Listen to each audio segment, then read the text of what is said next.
வணக்கம். TANCET MBA MCA entrance examination எழுதினவங்களுக்கு the second part of the admission process ஆரம்பிச்சிட்டாங்க. Which is the counselling ப்ராசஸுக்குரிய online registration ஆரம்பிச்சாச்சு. TANCET எக்ஸாமினேஷனுக்கு நல்லா படித்து நல்ல மார்க் எடுத்திருப்பீங்க. அந்த மார்க் எடுத்தால் மாத்திரம் நமக்கு வந்து அட்மிஷன் கிடச்சிடாது. கவுன்சிலிங் ப்ராசஸ்லேயும் நம்ம வந்து பார்ட்டிசிபேட் பண்ணணும். டைரக்டரேட் ஆஃப் டெக்னிக்கல் எஜுகேஷன் வந்து டென்டேட்டிவ் ஸ்கெடியூல்ஸ் கொடுத்துட்டாங்க. The process started as of 10th June 2024. Notification 9th அன்னைக்கு வந்தது. 10ஆம் தேதியிலிருந்து ஆன்லைன் ரெஜிஸ்ட்ரேஷன் ஆரம்பிச்சாச்சு. இந்த என்டையர் கவுன்சிலிங் ப்ராசஸும் பார்த்தீங்கன்னா ஆன்லைனில் தான் நடக்கும். நம்ம எங்கேயுமே போக வேண்டியது கிடையாது. இப்போ நம்ம வந்து ஒரு கோயம்புத்தூருக்கோ இல்லை வந்து மெட்ராஸில் இருக்கிற அண்ணா யூனிவர்சிட்டிக்கோ போய் கவுன்சிலிங் அட்டன் பண்ணுறதுங்கிறது இப்போ கிடையாது.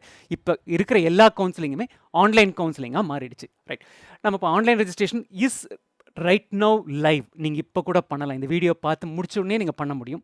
என்னைக்கு last date?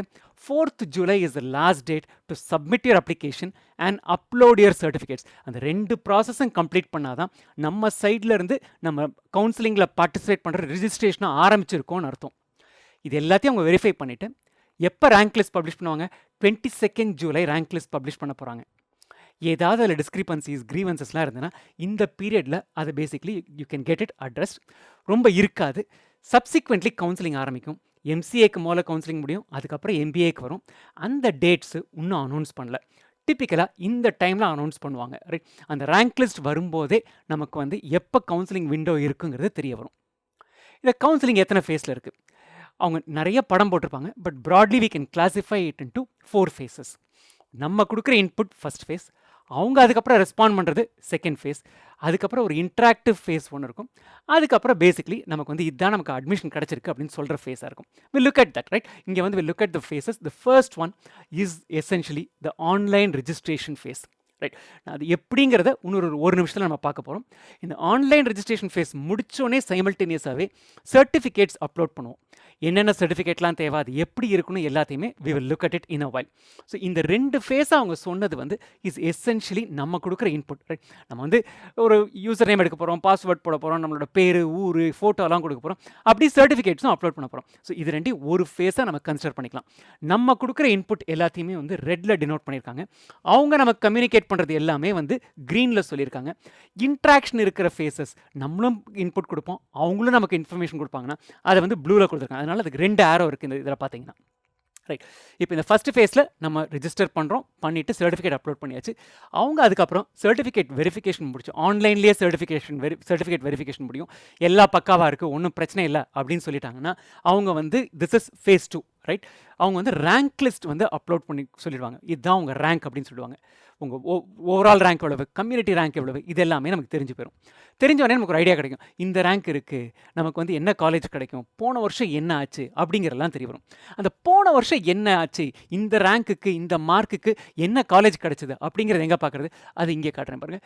Go to this site. இந்த சைட் வந்து tn-mbamca.com. இந்த கட் ஆஃப் லிங்க்ஸ்னு இருக்குது பாருங்கள். எம்பிஏ ரேங்க் கட் ஆஃப் அப்படின்னு வந்து வரிசையாக கொடுத்துருக்காங்க.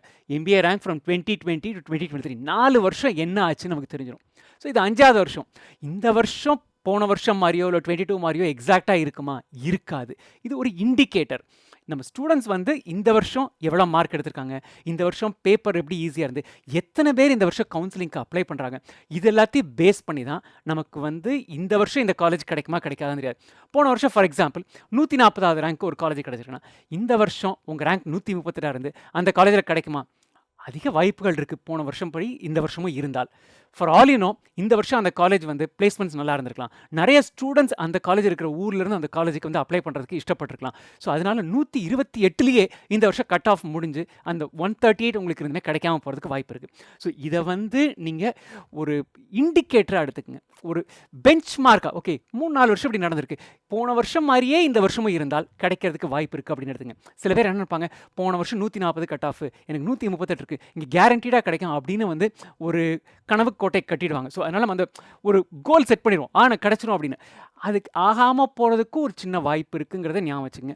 அப்போ வந்து ஒரு டிசப்பாயின்மெண்ட் இருக்கும். ஸோ அதனால் இதை வந்து ஒரு இண்டிகேட்டர், ரைட்? இது இப்படி நடக்கிறதுக்கு அதிக வாய்ப்புகள் இருக்குது. There is a probability, high probability that last year மாதிரி இந்த வருஷம் இருக்கலாம் அப்படிங்கிற அந்த ஒரு இதை வச்சுங்க. போன வருஷம் நடந்த இந்த வருஷமும் நடக்கும்னு கேரண்டடாக எடுத்துக்காங்க. I just wanted to leave you with this. Because some of our students வந்து பார்த்தீங்கன்னா போன வருஷம் அது கிடச்சி சார், அதனால் நிச்சயம் கிடைக்கும்னு நினச்சேன், ஆனால் இந்த வருஷம் பார்த்தீங்கன்னா இப்படி மாறிடுச்சு அப்படின்னு சொல்லிட்டு அவங்க சொல்லும்போதே அவங்களுக்கு அந்த படுற வேதனை நமக்கு தெரியும். அதனால தான் I want to give this warning to you. Don't get carried away too much weight. அது ஒரு இண்டிகேட்டர் எடுத்துங்க. Let's go back to this phases, right? So அவங்க இந்த ரேங்க் லிஸ்ட் பப்ளிஷ் பண்ணி முடிச்சதுக்கப்புறம் தான் கவுன்சிலிங் ஆரம்பிக்க போகுது. கவுன்சிலிங் வந்து special reservation, MCA counselling, MBA counselling, இந்த ப்ராசஸ் எல்லாமே சேம். கவுன்சிலிங்க்கு நம்ம ஃபஸ்ட்டு ஃபீ கட்டுறோம். ஸோ நம்ம சைட்லேருந்து இன்ஃபர்மேஷன் போகுது. அதுக்கப்புறமா நான் சாய்ஸ் ஃபில்லிங் பண்ணுறோம்.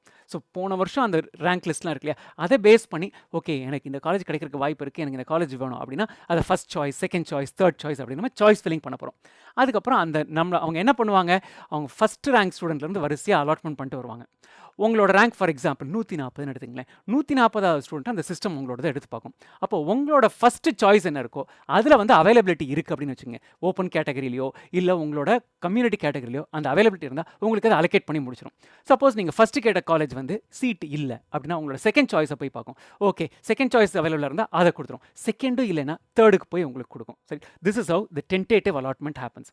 உங்களுக்கு அது பிடிச்சிருக்கு, இந்த 3 காலேஜில் எது கிடைச்சாலும் நான் சேர்ந்துருப்பேன் அப்படின்னு நீங்கள் வந்து இருந்தீங்கன்னா அந்த தேர்ட் காலேஜில் உங்களுக்கு கிடைக்குதுன்னு வச்சுக்கலாம். ஃபார் எக்ஸாம்பிள் நீங்கள் வந்து அதை அக்செப்ட் பண்ணிக்கலாம். இல்லை நம்ம வந்து ஒரு 7-8 காலேஜ் போட்டிருப்போம், 3வது காலேஜுக்கு மேலே போனாலே எனக்கு வேண்டாம், நான் இன்னொரு வருஷம் டான்செட் எழுதி பார்த்துக்கலாம், இல்லை வேறு ஏதாவது நான் பண்ணிக்கிறேன் அப்படின்னு நீங்கள் தீர்மானம் பண்ணியிருந்தீங்கன்னா you can reject that allotment. இப்போ நீங்கள் அக்செப்ட் பண்ணிட்டீங்கன்னா they will provide you with provisional allotment. இவ்வளோ தாங்க ப்ராசஸ், ரைட்? ஃபஸ்ட்டு இது என்னங்கிறத நம்ம பார்த்துடலாம். இப்போ இது முடிச்சதுக்கப்புறம் இந்த ப்ராசஸ் அவங்க பண்ணுவாங்க, ரேங்க் லிஸ்ட் அவங்க கொடுக்க போகிறாங்க, நம்ம சாய்ஸ் ஃபில்லிங் நம்ம பண்ண போகிறோம். அந்த சாய்ஸ் ஃபில்லிங் பேஸ்டாக நம்மளோட ரேங்க் ஏத்தாப்பில் நமக்கு சீட் இருந்ததுன்னா அவங்க வந்து இது உங்களுக்கு ப்ரொவிஷனல் அலாட்மெண்ட், அந்த டென்டேட்டிவ் அலாட்மெண்ட் அப்படிம்பாங்க. அது நமக்கு வந்து ஓகே அப்படின்னு நம்ம அக்செப்ட் பண்ணிட்டோம்னா தென் they'll give you a provisional allotment letter. So these are the process. இது ரெண்டுக்கு லாஸ்ட் டேட் 4th ஜூலை. இதெல்லாம் 4th July to 22nd July நடந்து 22nd ஜூலை இது நடக்கும். இந்த ப்ராசஸ் இருக்கு இல்லையா, இது வந்து இன்னும் டேட் அனௌன்ஸ் பண்ணல. எங்கே போய் ரெஜிஸ்டர் பண்ணுறது? இதுதான் வெப்சைட். இந்த வெப்சைட் இஸ் tn-mbamca.com. இங்கே தான் போய் ரெஜிஸ்டர் பண்ண போகிறோம். போயிட்டு ஃபஸ்ட்டு நியூ யூசர் அப்படின்னு கொடுத்தீங்கன்னா இந்த இடத்துல வந்து உங்கள் நேம் ஆஸ் இட் அப்பியர்ஸ் வந்து டான்செட் மார்க் ஷீட் இருக்கணும், அதே மாதிரி இருக்கணும். மொபைல் நம்பர் கொடுங்க. மொபைல் நம்பருக்கு இமீடியட்டாக ஒரு ஓடிபி வரும். ஸோ அதனால் வந்து கரெக்டாக பார்த்து கொடுங்க. இமெயில் அட்ரஸ் கன்ஃபார்ம் பண்ணுங்கள். டான்செட் ரெஜிஸ்ட்ரேஷன் நம்பர் உங்களோட ஹால் டிக்கெட்டில் இருக்கும், மார்க் ஷீட்டில் இருக்கும், அதை எடுத்து இங்கே என்ட்ரி போடுங்க. பாஸ்வேர்டு ஒன்று செட் பண்ணிவிட்டு சேவ் அப்படின்னு கொடுத்து முடிச்சிருங்க. இமீடியட்டாக அடுத்த ஸ்க்ரீனில் உங்களுக்கு வந்து ஓடிபி வரும். ஓடிபி என்டர் பண்ணி கன்ஃபார்ம் பண்ணி முடிச்சிட்டிங்கன்னா அதுக்கப்புறம் இங்கே வந்து லாகினுக்கு வாங்க. லாகின் வந்து உங்கள் இமெயில் ஐடி பாஸ்வேர்டு கொடுத்து லாகின் பண்ணிடுங்க. என்னென்ன ஸ்டேஜஸ் இருக்குது இந்த ஆன்லைன் ரிஜிஸ்ட்ரேஷனில்? These are all the process. So இந்த ப்ராசஸ் யூசர் ரெஜிஸ்டர் பண்ணியாச்சு, ஓடிபி வந்துருச்சு, வெரிஃபை பண்ணிட்டோம். இப்போ லாகின் பண்ணி உள்ளே போகிறோம். ஃபஸ்ட்டு செட் ஆஃப் இன்ஃபர்மேஷன் வந்து பர்சனல் இன்ஃபர்மேஷன், ரைட்? உங்கள் நேமு, உங்களோட டான்செட் மார்க்லாம் அதை அப்படியே எடுத்துக்கோங்க. டான்செட் இதில் இருந்தே எடுத்துக்கும். நீங்கள் வந்து உங்களோட எந்த ஊரில் பிறந்தீங்க, என்ன டிஸ்ட்ரிக்ட்டு, என்ன ஸ்டேட்டு, நேட்டிவிட்டி, உங்களோட கம்யூனிட்டி என்ன, இந்த மாதிரி பர்சனல் டீட்டெயில்ஸை ஃபஸ்ட்டு முடிப்போம். அதுக்கப்புறம் 10th ஸ்டாண்டர்டில் எவ்வளவு, 12th எவ்வளவு, டிப்ளமா எடுத்திருந்தால் அதில் எவ்வளவு, அப்புறம் என்ன டிகிரி பண்ணினோம், என்ன மாதிரி டிகிரி பண்ணோம், 10+2+3 10+2+4 10+2+5 அதெல்லாம் பண்ணுவோம். அப்புறம் யூஜி டிகிரியோட ஃபுல் டீட்டெயில்ஸ் அடுத்து தேர்ட் பார்ட்டில் ஃபில் பண்ணுவோம். இது எல்லாம் முடிச்சதுக்கப்புறம் ஒரு ப்ரீவியூ ஸ்க்ரீன் காட்டும். எல்லாமே கரெக்டாக இருக்கா, நம்ம எதுவுமே தப்பு விட்டுலையா அப்படிங்கிறத பார்த்து முடிச்சதுக்கப்புறம் பேமெண்ட் டீட்டெயில்ஸ் ஃபீ கட்டி முடிச்சதுக்கப்புறம் you will be able to download, ஒரு பிடிஎஃபாக டவுன்லோட் பண்ணி அந்த இதை அப்படியே வச்சுக்கலாம். வெளியில் வந்துட்டு மறுபடியும் நீங்கள் லாகின் பண்ணி உள்ளே போனீங்கன்னா அடுத்த தடவை உங்களுக்கு வந்து அப்லோட் சர்டிஃபிகேட்ஸ்னு கொடுக்கும். என்னென்ன சர்டிஃபிகேட்ஸ்லாம் அப்லோட் பண்ணணும்? 10th ஸ்டாண்டர்ட் மார்க் ஷீட் வேணும், 12th ஸ்டாண்டர்ட் மார்க் ஷீட் வேணும், அண்டர் கிராஜுவேட் 6 செமஸ்டரோ 8 செமஸ்டரோ 10 செமஸ்டரோ depending upon what program you did, அந்த செமஸ்டர் வைஸ் மார்க் ஷீட் தேவை. மார்க் ஷீட்டோட ஃப்ரண்ட் சைடும் வேணும், ரிவர்ஸ் சைடும் வேணும், ரெண்டையுமே ஸ்கேன் பண்ணி வச்சுக்கோங்க. இதில் என்ன ஃபார்மேட்டில் இருக்கணும்? பிடிஎஃபாக இருக்கலாம், ஜேபெக்காக இருக்கலாம், பிஎன்ஜியாக இருக்கலாம். இந்த மார்க் ஷீட் சர்டிஃபிகேட்ஸ் இது எல்லாமே பார்த்தீங்கன்னா 1 MB சைஸுக்கு கம்மியாக இருக்கணும் ஒவ்வொரு அப்லோடும். இதை தவிர கம்யூனிட்டி சர்டிஃபிகேட், நீங்கள் வந்து டிசேபிள்டு கேட்டகரியில் அப்ளை பண்ணிங்கன்னா அந்த சர்டிஃபிகேட், உங்களுக்கு நேட்டிவிட்டி சர்டிஃபிகேட் தேவைப்படுறதா இருந்ததுன்னா அந்த நேட்டிவிட்டி சர்டிஃபிகேட் இதெல்லாம் எடுத்துக்கணும். அந்த இன்ஸ்ட்ரக்ஷன்ஸ்லாம் எங்கே இருக்குது? General instructions for MBA, general instructions for MCA போனீங்கன்னா அதில் இந்த எல்லா டீட்டெயில்ஸ் இருக்குது. யாருக்கு நேட்டிவிட்டி சர்டிஃபிகேட் பண்ணணும், யாருக்கு தேவையில்லை, எந்த கம்யூனிட்டியில் இருக்கிறவங்களுக்கு தேவை, இதெல்லாமே தேவைப்படும். ஸோ கம்யூனிட்டி சர்டிஃபிகேட் அப்லோட் பண்ணுறது, இந்த ட்ரான்ஸ்ஃபர் சர்டிஃபிகேட் காலேஜிலேருந்து வந்தனா அதை அப்லோட் பண்ணுறது, டிகிரி சர்டிஃபிகேட் அப்லோட் பண்ணுறது, இதெல்லாம் பண்ணி முடிச்சிருங்க. இதுக்கப்புறம் இன்னும் 2 விஷயம் நீங்கள் அப்லோட் பண்ணணும். ஒன்று உங்களோட பாஸ்போர்ட் சைஸ் ஃபோட்டோ 50 கிலோபைட் கம்மியாக இருக்கணும். பாஸ்போர்ட் சைஸ் ஃபோட்டோ வந்து ஜேபெக்காவோ பிஎன்ஜியாவோ இருக்கணும். அதே மாதிரி உங்களோட சிக்னேச்சர் அதுவுமே 20 to 50 கிலோபைட்டாக இருக்கணும். ஜேபெக்காவோ பிஎன்ஜியாவோ இருக்கணும். இது எல்லா கலெக்ஷனையும் எடுத்து ஒரு ஃபோல்டரில் போட்டு வச்சுக்கோங்க. ஃபைல் சைஸ் முன்ன பின்ன இருந்ததுன்னா போயிட்டு ஆன்லைனில் PDF converter, PDF compressor, JPEG to PNG, PNG to JPEG இந்த மாதிரி வெப்சைட்ஸ் இருக்குது. அதில் போயிட்டு கரெக்ட் சைஸுக்கு பண்ணி ரெடிமேடாக வச்சுக்கோங்க.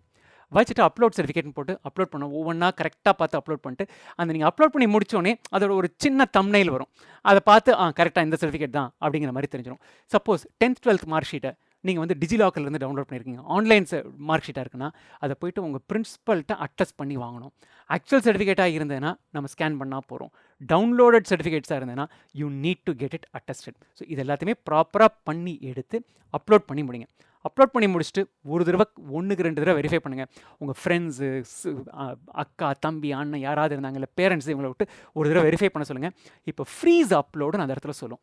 அந்த ஃப்ரீஸ் அப்லோடு நான் சொல்லி நம்ம முடிச்சிட்டோன்னா அதுக்கப்புறம் இந்த அப்ளிகேஷன் போர்ட்டலில் நம்ம கை வைக்கவே முடியாது. ஏதாவது தப்பாக பண்ணியிருந்தோம், டவுன்லோடர் மார்க் ஷீட்டை நம்ம வந்து இது ஸ்கேன் பண்ணிவிட்டு நம்ம டவுன்லோட் பண்ணிவிட்டு அதை வந்து அட்டஸ்ட் பண்ணாமல் போட்டோம்னா that would be considered as incorrect அப்படின்னு வந்துடும். ஸோ இந்த ஆன்லைன் வெரிஃபிகேஷனில் அவங்க வந்து நமக்கு இது பிரச்சனை அப்படின்னு சொல்லிடுவாங்க.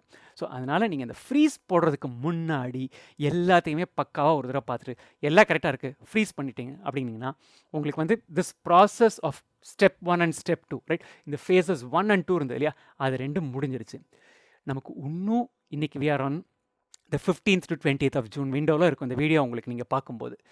கிட்டத்தட்ட 2 வாரம் கையில் டைம் இருக்குது, 2.5 வாரம் கையில் டைம் இருக்குது. But don't delay it right. எவ்வளோ சீக்கிரம் முடிச்சு இதை பண்ணிட்டோமோ இந்த ப்ராசஸ் ஓவர்னு இருக்கும். அதுக்கப்புறம் ரேங்க் லிஸ்ட் வரட்டும். 22ஆம் ரேங்க் லிஸ்ட் வரும்போது இல்லை ஆன்லைன் வெரிஃபிகேஷன் பண்ணி இந்த சர்டிஃபிகேட் சரியா இல்லை, அது ப்ராப்ளமாக இருக்குது அப்படின்னாங்கன்னா அதெல்லாம் கரெக்ட் பண்ணி கொடுக்குறதுக்கு நமக்கு டைம் இருக்கும். ஸோ எவ்வளோ சீக்கிரம் முடிக்கிறீங்களோ அவ்வளோ சீக்கிரம் better. If you have any doubts in any of these process, Anna யூனிவர்சிட்டியை பியூட்டிஃபுல்லாக ஸ்டெப் பை ஸ்டெப்பாக ஒரு வீடியோ போட்டு வச்சுருக்காங்க. அந்த வீடியோவோட லிங்க்கை இந்த வீடியோவோட டிஸ்கிரிப்ஷனில் நான் கொடுத்துருக்கேன். அதையும் தவிர உங்களுக்கு டவுட் ஏதாவது இருந்ததுன்னா கமெண்ட்ஸில் போஸ்ட் பண்ணுங்கள். wherever we have information we can help you out, we'll help you out. Best wishes for the counseling process.